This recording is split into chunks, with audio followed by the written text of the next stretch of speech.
રાજકોટ જિલ્લાના કોટડા સાંગાણી તાલુકાના નારણકા ગામ નજીક ફોરેસ્ટ વિસ્તારમાં મળેલી વ્યક્તિની હત્યાના કેસમાં પોલીસે પતિ પત્નીની ધરપકડ કરી। તપાસમાં સામે આવ્યું કે મૃતક વિજયદાસ દુધરેજિયા અને આરોપીની પત્ની વચ્ચે છેલ્લા 2 વર્ષથી પ્રેમ સંબંધ હતો, જેને લઈને આરોપી સુરેન્દ્ર પ્રસાદે પત્ની સાથે મળી હત્યાનું કાવતરું રચ્યું।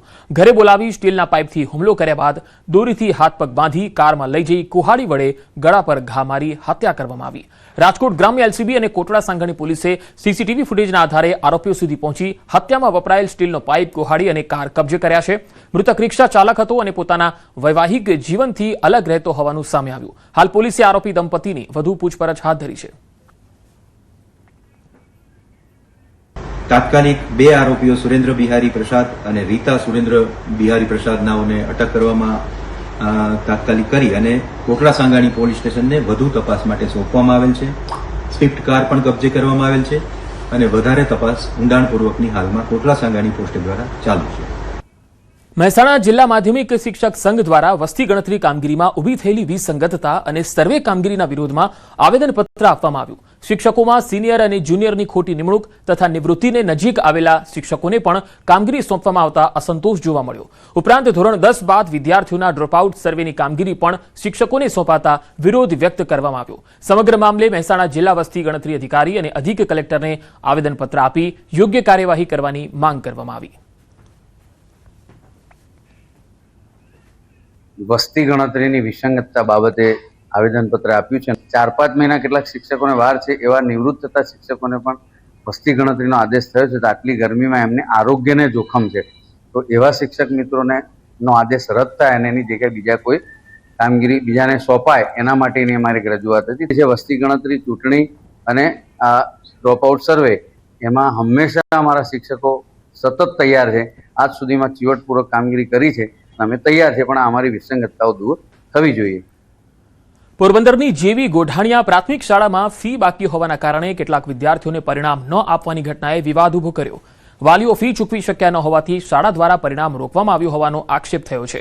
આ મામલે વિદ્યાર્થી નેતા કિશન રાઠોડે જિલ્લા પ્રાથમિક શિક્ષણ અધિકારીને રજૂઆત કરી તપાસની માંગ કરી। તેમનું કહેવું છે કે કોઈપણ પરિસ્થિતિમાં વિદ્યાર્થીઓને પરિણામથી વંચિત રાખી ન શકાય। શાળા દ્વારા વાલીઓના ગ્રુપમાં ફી ચૂકવ્યા બાદ જ પરિણામ મળશે તેવો મેસેજ મોકલવામાં આવ્યો હોવાનો પણ આરોપ છે। જિલ્લા શિક્ષણ અધિકારીએ આ બાબતે તપાસ કરવાની ખાતરી આપી અને જરૂરી પગલાં લેવાશે એવું પણ કહ્યું। આ ઘટનાએ ખાનગી શાળાઓની ફી નીતિ અને વિદ્યાર્થીઓના હિત અંગે ચર્ચા ઊભી કરી છે। અને અત્યારથી જે એક દબાણ કરવામાં આવે છે કે આપ ફી ભરો તો જ આપને પરિણામ આપવામાં આવશે, ખરેખર આવો નિયમ પણ ક્યાંય હોતો નથી। તમે એક વિદ્યાર્થીનું પરિણામ કોઈ કારણોસર અટકાવી જ ન શકો, તેમને પરિણામ આપવું જોઈએ, તેમને એની મહેનત કરેલી છે, એનું પરિણામ તેમને મળવું જોઈએ। જે ગ્રુપો બનાવવામાં આવ્યા છે એમાં એવા મેસેજ કરવામાં આવે છે, તો વાલીઓને જાણ કરવામાં આવે છે કે તમે ફી ભરશો ત્યારબાદ જ તમે પરિણામ માંગો છો। આ ખરેખર તો એવું લાગે કે તમે કોઈ ખંડણી માંગતા હોય વાલીઓ પાસે અને વિદ્યાર્થીઓ પાસે, એવું લાગી રહ્યું છે। એટલે આવી શાળાઓ સામે કાયદેસરના પગલાં લેવા જોઈએ। આ બાબતે શિક્ષણ અધિકારી સાથે પણ ટેલિફોનિક વાત કરી છે કે સરકારનો હાલ પૂરતો તો નિયમ એવું છે કે કોઈ પણ વ્યક્તિની ફી બાકી છે તો એ ફી બાકી હોય કે બીજું કોઈ હોય, એના કારણે એની એલસી કે એનું પરિણામ છે રોકી શકાતું નથી। અને આવું હોય છે તો એનો રિપોર્ટ અમે જે છે અમારા નિયામક સાહેબને મોકલી આપીએ છીએ કે કોઈ પણ શાળા આવું જો કરતી હોય તો વિના સંકોચે તમે અમને લેખિતમાં તમારા આધાર પુરાવા સાથે અમને આપો, જેના કારણે અમે એ શાળા ઉપર તપાસ પણ કરીશું અને જો એ તથ્ય જણાશે તો એના ઉપર અમારા જે કાયદાકીય જે જોગવાઈ અનુસાર કામગીરી કરવાની છે એ પ્રમાણે અમે એક્શન લઈને અમારી વડી કચેરી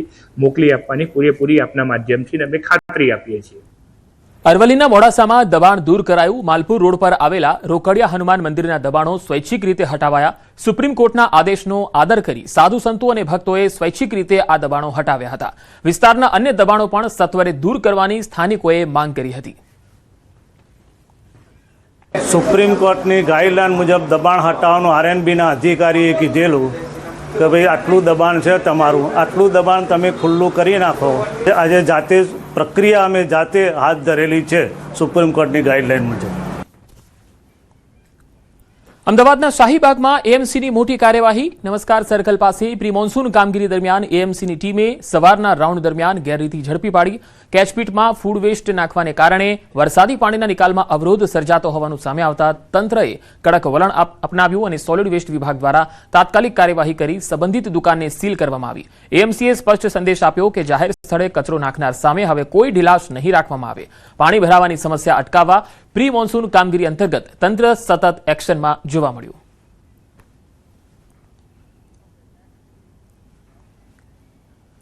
અમદાવાદના ભાડજ ગામમાં પીવાના પાણીની સમસ્યાએ ગંભીર સ્વરૂપ ધારણ કર્યું છે. ગામમાં સપ્લાય થતું પીવાનું પાણી દુર્ગંધયુક્ત આવતા સ્થાનિકોમાં ભારે નારાજગી છે. લોકોએ જણાવ્યું છે કે પાણીમાં દુર્ગંધ હોવાના કારણે તેનો ઉપયોગ કરવો મુશ્કેલ બન્યો છે. દૂષિત પાણીના કારણે હવે ટાઇફોઇડ, કોલેરા સહિત પાણીજન્ય રોગચાળો ફાટી નીકળવાની દહેશત પણ લોકોએ વ્યક્ત કરી. વારંવાર રજૂઆતો છતાં સમસ્યાનો ઉકેલ ન આવતા ભર ઉનાળે નાગરિકો વલખા મારવા મજબૂર છે. સ્થાનિકોએ તાત્કાલિક પાણીની ગુણવત્તાની તપાસ કરી સ્વચ્છ પાણીની વ્યવસ્થા કરવાની માંગ કરી છે.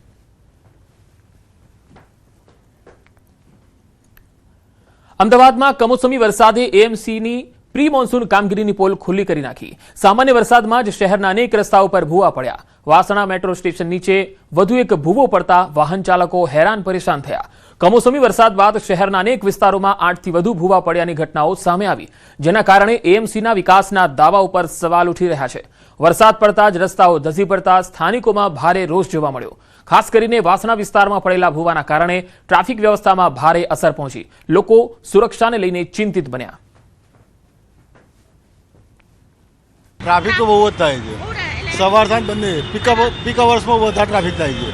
કંઈ ખબર નથી ને બહુ જ ખરાબ હાલત છે. ઘણી બધી જગ્યાએ આવા બધા ભૂવાઓ અને વચ્ચેના આડા રસ્તે પડ્યા છે. લોકોને ટ્રાફિકની પ્રોબ્લેમ છે, પણ કોર્પોરેશન કંઈ જ કરતું નથી, કે ખબર જ નથી પડતી કે ભાઈ શું થશે. પણ જ્યારે પીક અવર્સ હોય છે ત્યારે તો અહીંયા એટલી બધી જામ હોય છે કે લોકો નીકળી બી નથી શકતા અને ટાઈમે ઘેર પણ નથી પહોંચી શકતા. મે મહિનામાં આવેલા ભારે પવન સાથે કમોસમી વરસાદને કારણે તંત્રની પોલ ખુલી ગઈ છે. છેલ્લા 10 દિવસની અંદર 8મો ભૂવો છે તે અમદાવાદના વાસણા વિસ્તારમાં પડ્યો છે.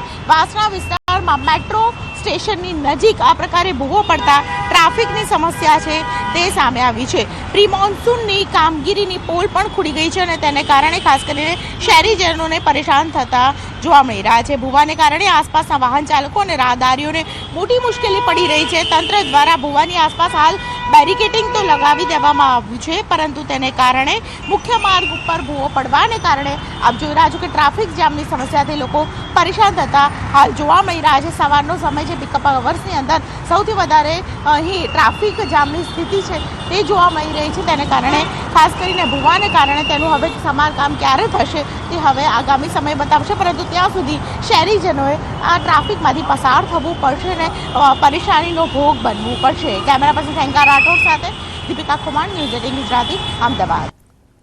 વડોદરાના સાવલીના મેવાલિયાપુરા ગામે બે જૂથ વચ્ચે પથ્થરમારો થયો. સામાન્ય બાબતે શરૂ થયેલો વિવાદ ઝડપથી ઉગ્ર બન્યો અને બંને જૂથો સામસામે આવી ગયા. આ દરમિયાન એક જૂથ દ્વારા બીજા જૂથના ઘરો પર પથ્થરમારો કર્યાના આક્ષેપો પણ થયા. પરિસ્થિતિ વધુ બગડતા મારક હથિયારો સાથે એક જૂથ દ્વારા બીજા જૂથ પર હુમલો કર્યાના આક્ષેપો છે. 5થી વધુ લોકો ઇજાગ્રસ્ત થયા. જાણ થતાં જ જિલ્લા પોલીસનો કાફલો પણ આવી પહોંચ્યો અને પરિસ્થિતિને કાબૂમાં લીધી. ગામમાં ચુસ્ત પોલીસ બંદોબસ્ત ગોઠવાયો છે. વિસ્તારમાં શાંતિ જળવાઈ રહે તે માટે પોલીસ સતત નજર રાખી રહી છે. ભાગોરમાં બેઠા હતા તો ભોઈ સમાજના લોકો 3-4 જણ આવી અમને ધમકાઈ ગયા કે તમારે અહીં નહીં બેસવાનું, આમ નહીં કરવાનું, અને મારવાની વાત કરી તો મારવાનું પોલીસ કેસ થયા. તો અમે વડોદરા પોલીસ સ્ટેશન ગયા તો સમાધાનની વાત કરી, સમાધાન કર્યું અને અત્યારે અચાનક પથ્થર હુમલો થયો. ભાવનગરમાં કાયદો અને